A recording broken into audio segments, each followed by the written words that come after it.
자, 3부 시작해 보도록 하겠습니다. 저희 7월달 무료 추천드렸던 종목들 수익률 굉장히 잘 나왔고요. 그래서 7월달 굉장히 많은 종목들이 나왔는데 그 중에 151승 이렇게 기록을 했습니다. 기록을 했고, 그리고 이제 8월달 넘어와서도 잘 나가고 있고요. 흐름을 유지해야 되겠죠. 그래서 승률 이렇게 기록하고 있고, 5월, 6월, 7월, 8월까지 열심히 달려보겠습니다. 자, 그러면 3부 첫 번째로 소개해드릴 종목은 한솔 로지스틱스 되겠습니다. 한솔 로지스틱스 같은 경우는 언택트로 인한 어느 정도의 효과도 좀 있었고요. 그러니까 로지스틱스, 택배 이렇게 되지 않습니까? 한솔. 여러가지 관련해가지고 물류 쪽을 어쨌든 맡다 보니까 굉장히 많은 수혜를 입었고요. 최근에 아무래도 실질적으로는 배달비 인상이나 혹은 하여간 그 배달의 민족 같은 경우 굉장히 이제 돈을 이제 끌어 담는 상태 있지 않습니까? 그러니까 스타트업들의 행태가 처음에 이 시장의 파이가 이만한데 이거를 처음에 도전을 해서 안정적인 수익을 확보하고자 한다면 이만큼만 먹어야 되는데 이 피자 한 조각만 먹게 되면 누군가가 나타나가지고 피자를 이만큼 먹고 또 이만큼 먹게 됩니다. 이렇게 해서 이제 생겼던 구조 중에 하나가 지금 해결이 안 된 부분 중에 하나가 쿠팡 그리고 또 티몬, 위메프 이런 쪽이 있고요.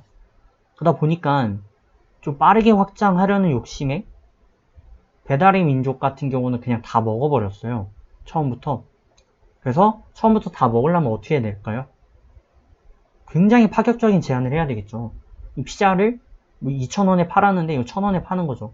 그래서 처음에는 배민 라이더 운전하시는 분들도 이익이 많고 일이 편했는데 나중에 가서는 일이 어렵고요.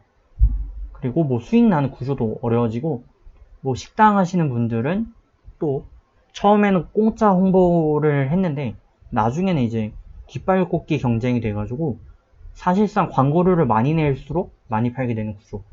그러다 보니까 실질적인 이익을 보고 있는 거는 이쪽 물류, 택배 쪽이죠. 네. 그러다 보니까 조금 주제 벗어나긴 했습니다. 그러다 보니까 물류, 택배 이런 쪽이 굉장히 유일하게 수혜를 많이 입고 있고 또 잘 나가고 있습니다. 노동자들의 입장에선 좋은 건 아니지만 네. 그러던 찰나 이게 아무래도 기업의 규모가 좀 있습니다. 그래서 정고점의 돌파를 하기 부담스러웠었고 또 흐름이 원활치 않았습니다. 그래서 좀 부담스러운 흐름이었는데 제가 이걸 주목하게 된 계기는 이날 6월 중순 이후쯤에 이제 갭 띄우면서 하이웨이브 양봉을 하나 형성했습니다. 이때 바로 음봉 터지면서 이제 하락 잉태가 형성이 됐었거든요. 그래서 주가가 밀리는 흐름이었고요. 다만 이제 하단 이 창 구간을 깨지 않고 유지해 왔고 그러던 중 이제 7월 말 들어가지고 장중 고점 돌파, 정고점 돌파 흐름까지 이어졌습니다. 근데 중요한 건 뭐냐? 이후의 흐름이 굉장히 민기적거렸다는 거죠. 그러면 여기서 더 가기 위해서는 기존에 있던 저항을 모두 돌파를 다시 한번 해줘야 돼요. 그런 차원에서 한솔 로지스틱스가 2200대 밀집되어 있던 이제 숨겨진 저항 포인트와 또 전고점 해서 최고 고가 형성했고요. 최고 종가 형성하면서 조금 과거보다 더 탄력이 붙을 수 있는 그림으로 이어지고 있다. 그래서 나쁘지 않게 접근을 한번 해볼 수 있다고 판단이 되고요. 또 이렇게 횡보를 좀 보였던 것처럼 비교적 얌전한 흐름을 그릴 가능성이 있습니다. 그래서 손해볼 그럴 스타일의 종목은 아니다. 그리고 지금 보시면 약간 변형되어 있는데 이 십자 캔들을 하나 형성, 도치를 하나 형성하면서 지금 기아 흐름도 이어가고 있네요. 자, 좀 길었습니다. 2310원 이하 매수 추천드리고요. 현재 2130원. 네, 손절 대응해 주시면 좋겠습니다. 2130원 손절가입니다. 제가 이거 카페에 나중에 다 올려드릴 테니까 걱정 마시고요. 자, 다음으로 추천드릴 종목은 롯데케미칼입니다. 정유기업들 쪽도 굉장히 좀 좋은 모습을 이어가고 있습니다. 사실 한국의 핵심 산업 중 하나죠. 정유 플랜트 이런 쪽이 굉장히 중요한데 좀 안 좋을 걸로 예상이 됐었어요. 그죠?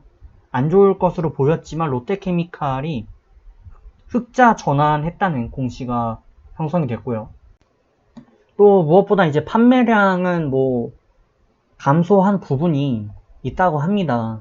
제가 전체적인 업종에 대해서 이제 좀 듣고 왔는데 업종 자체의 호황은 아니에요. 근데 왜 흑자 전환을 했냐? 원재료 가격이 워낙 좀 큰 낙폭으로 하락을 해서 그로 인해서 오히려 흑자가 이어진 것으로 보여지고요. 또 그만큼 대응도 어느 정도 잘 해준 것 같고 롯데케미칼은 일단 확실히 완전 상방 전환이냐? 그렇진 않습니다.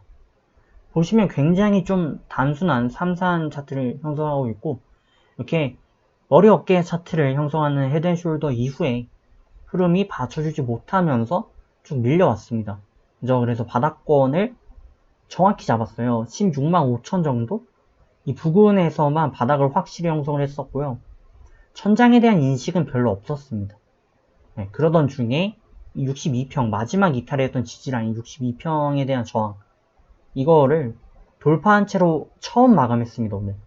그렇기 때문에 이 흐름이 좀 변화된다면 지금 이 추세권이 이 박스가 아니라 이 박스대로 올라올 수가 있겠다.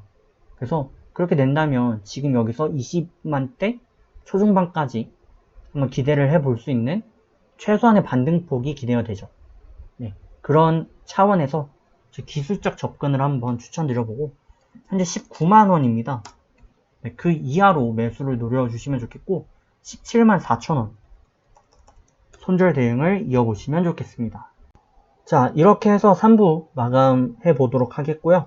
이어서 4부에서 뵙도록 하겠습니다. 잠시 후 뵙겠습니다.